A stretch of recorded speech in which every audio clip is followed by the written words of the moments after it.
Sometime in 2015, Academy Award-winning actress Anne Hathaway found herself in a bit of a creative rut. While searching for a project that would challenge her, she came across a script by Spanish filmmaker Nacho Vigalondo about an out-of-control alcoholic woman who suddenly finds herself in control of a giant monster. Drawn to the unusual nature of the story, Hathaway was the first to sign on, using her considerable star power to get the film greenlit and fast-tracked into production. Ambiguously titled Colossal, the film failed to find an audience when it was released in April of 2017, proving to be just too odd, too strange, and too clever for average moviegoers. The unprecedented nature of this phenomenon has shocked the scientific community around. You know you're watching something that's going to change the course of history. The most outspoken among scientists. When out-of-work writer Gloria is thrown out of her boyfriend's apartment, she heads back to her hometown in New England, where she reunites with Oscar, a childhood friend who offers her a part-time job working as a waitress at his bar. At the same time, a giant monster suddenly appears over Seoul, causing mass pandemonium and destruction, and capturing the attention of the world. Gradually, Gloria realizes that not only does the monster only appear when she walks through the local playground at exactly 8:05 in the morning, but that she can control it, the implications of which horrifies her. As she swears never to step foot in the playground again, Oscar discovers that he has the same power, able to manifest a robot when he steps into the playground at the same time. Fueled by self-hate and constant drinking, Oscar begins to grow mad with power, forcing Gloria to step up and save the citizens of Seoul, even at her own expense.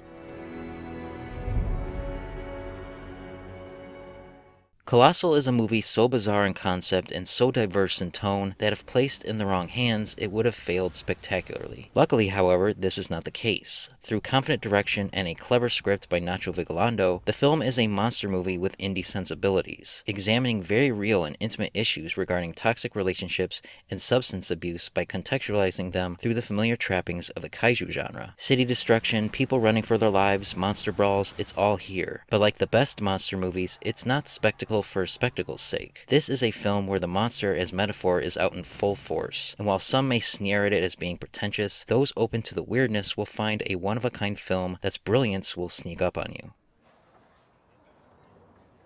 Hi, I'm the robot, she's the monster.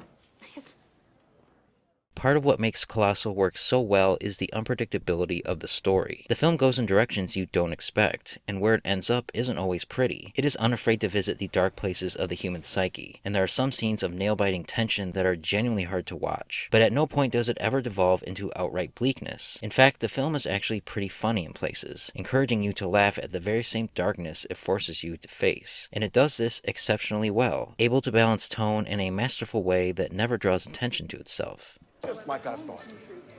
It's a good monster. He's been a good guy the whole time.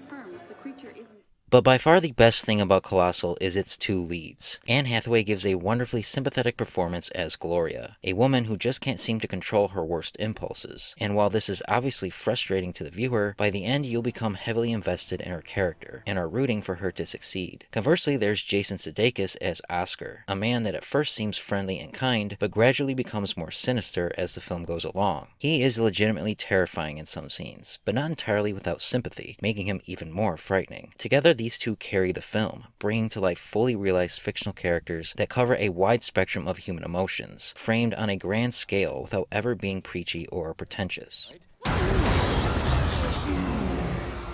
Not a direct hit, but you got the majority of them down there.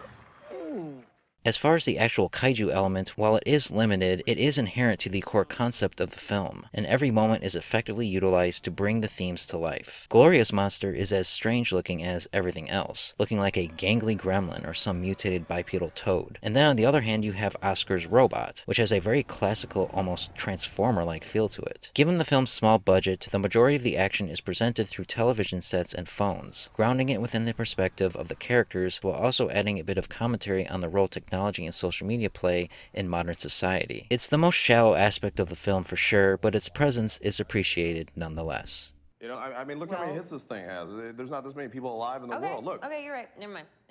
Colossal really is a movie unlike any other. A quirky, dark, and immensely clever indie drama that uses kaiju to tell a compelling story of a woman overcoming her own personal monsters. By all means, it shouldn't work, but thanks to great writing and direction by Nacho Vigalondo, and two incredible performances from Anne Hathaway and Jason Sudeikis, it excels into being one of the greatest genre mashups of modern times that sadly isn't shown the admiration it deserves. This is the definition of a criminally underrated film, an odd gem of a movie that really ought to be seen by more people. Thus, Colossal comes highly recommended for fans of giant monster movies and for people who like their films a bit more experimental and take risks. There's no other movie quite like it. For more reviews and opinions on all things kaiju, subscribe and stay tuned to Up From the Depths.